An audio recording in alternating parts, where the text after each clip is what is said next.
Hey, so in this third short lecture from Chapter 2, we're going to talk a little bit more about the Frankfurt School. And the Frankfurt School were those neo-Marxists that we talked about last time who tried to make Marx's philosophy a little bit more applicable to modern life as things progressed.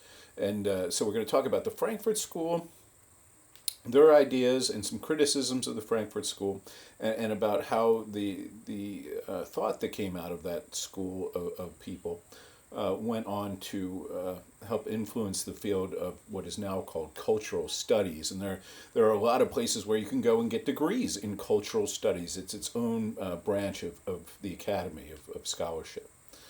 All right, so we talked a little bit about the Frankfurt School last time, and actually maybe we'd be well served just to go back and recap a little bit. So the Frankfurt School, again, wasn't really a place. It was just the name for a bunch of thinkers, many of which worked at a particular place called the Institution for Social Research, which was founded in 1923 in Frankfurt, Germany. And many of these folks were radical German Jewish intellectuals.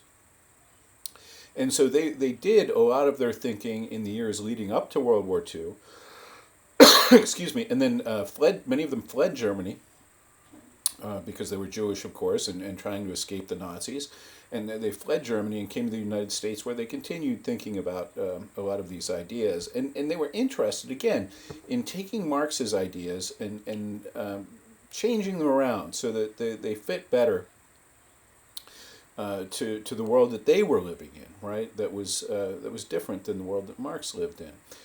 And so they said Marx put too much emphasis on economics, and they wanted to spend more time studying things like culture and society, right? And sort of the famous line of thinking that came out of there was this notion of art is industry, or the culture industry, where they looked at things like popular music and films and so on as just being products like any other that are made on an assembly line. For the Frankfurt School thinkers, they would say that a popular movie was no different than a popular kind of car, that it wasn't really art, it was just a product that was being sold, and that these products were being forced on the masses, who were too stupid really to know any better, right? So, a new video from, Little Nas X comes out, and you're like, oh, wow, I should like this, and so you buy it, right? That's the way that these folks would argue that popular culture works, that it's forced on you, and you just eat it up, right? So the criticisms of the Frankfurt School in this line of thinking maintain that the thinkers in this school overestimated the power of the culture industry to create a society. The critics say, listen, you can make a movie that you want people to watch, but they might not watch it, right? That's not the way things work. So the critics say that the Frankfurt School underestimated the ability of the average person to develop interpretations that contest what they call administered meanings, right? That people aren't just dupes, they don't just eat up whatever you give them, right? And that indeed they have reactions, that you might send out a message that says, capitalism is really good, and maybe people will watch it, but then they might say, well, no, it's not really good, right? And they might have their own ideas. And so that's one of the critiques of the Frankfurt School. Well, a lot of people got kind of dissatisfied with the thinking of the Frankfurt School. They liked some of the basic ideas, but they didn't really ascribe to the notion that people, the masses, quote unquote, were as stupid as a lot of the Frankfurt scholars made them out to be. And so these folks got together. Many of them formed a group called the Birmingham School, which was in Birmingham, England. But they got together and used a lot of the ideas from Marx and from the Frankfurt School, but they formed a whole new way of studying from them that's now known as cultural studies. And so researchers in cultural studies take popular culture as a serious object of study, and they look at the ways it helps to sort of construct our social reality. So for, prior to cultural studies, in almost every field, let's take music for example, there was a canon, right? And when we say canon, it's a canon. The canon is just a list of really important music or really important books, if we're talking about literature, that everyone who's educated knows about. So prior to the advent of cultural studies, the idea was, well, you studied Beethoven, you studied Mozart if you were interested in music, and these things were the best of the best. These things were the best that there was. When cultural studies came along, they said, well, no, we should be able to study things like popular music too. I should be able to study Elvis or the Beatles or what have you, instead of just studying Beethoven, because these things are important too. And we need to look at how these things affect society. And so they argued more broadly that culture, right, the word, refers to a whole system of shared meanings that bring people together to make groups or to communities, right? So culture, they argue, is just shared meaning, right?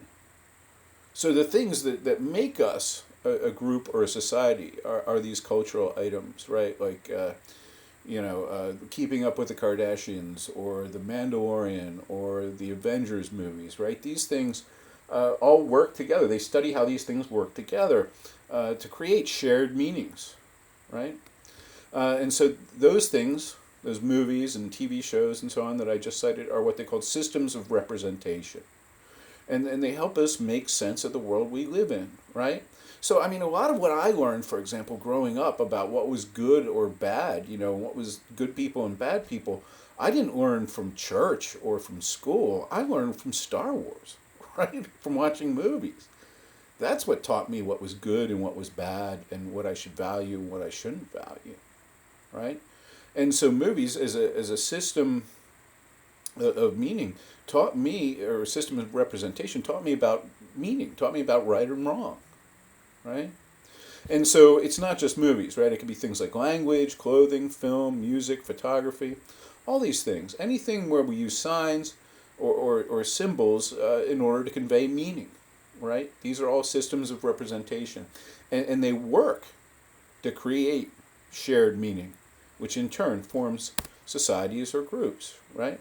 So one of the ways we study these signs is through the study of something called semiotics. And semiotics is just a fancy word for the study of systems of representation. So any kind of communication you could study using semiotics. Photographs, words, literature, movies, right?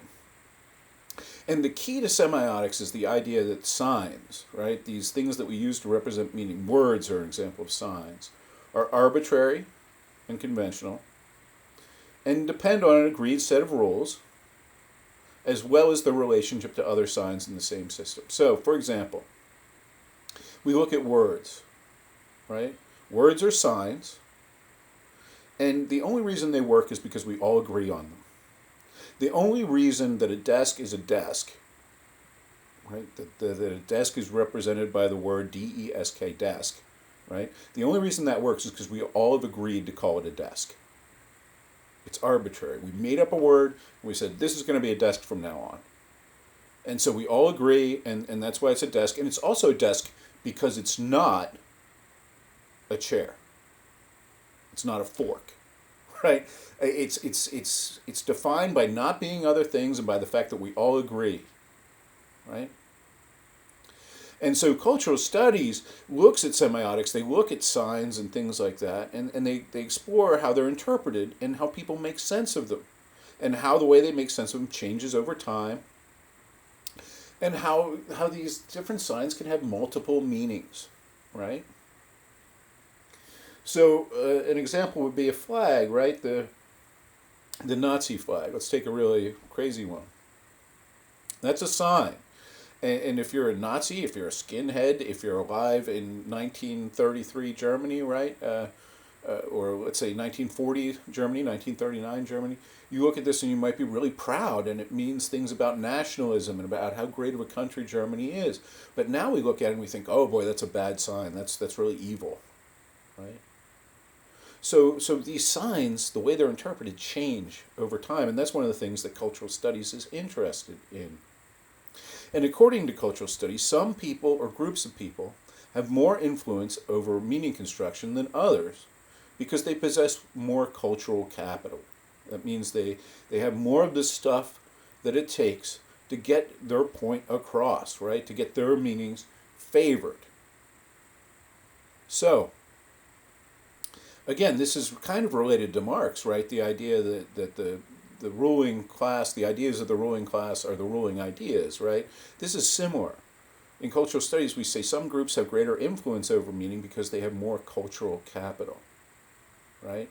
What someone like the president says matters more than what you say because he's got greater cultural capital, right? He's also got more political power, but I mean, a good part of it, again, is cultural capital, right? What a movie star says probably means more than what you say to large groups of people because they have more cultural capital, right? Okay, well, that's it for this short lecture. Next time we'll talk about, really looking at organizational comm from a critical perspective. And that critical perspective is informed by Marxism, by the Frankfurt School, and by cultural studies. Okay, that's it.